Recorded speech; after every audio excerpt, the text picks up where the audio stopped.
Alright guys, we got some new wheels for the Canam Maverick X3. Just wanted to do a little unboxing for you. Set that right there. Alright, so we got the 2235 Moto Havocs on the machine right now. It's a mud setup, it's extremely aggressive, and you know, we just kind of wanted something a little different. A little, I guess, less aggressive, you could say. So we went with Fuel Off-Road. We have their 22s on the machine right now. And this time we went with a 15. And it is the unit rim, or wheel. I think it's the D785. Very nice wheel.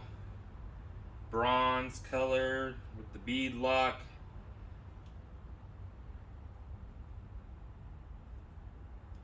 (15x7) with a 10mm offset. We're going to pair it up with these 33-inch Coyote tires. Should be a nice setup.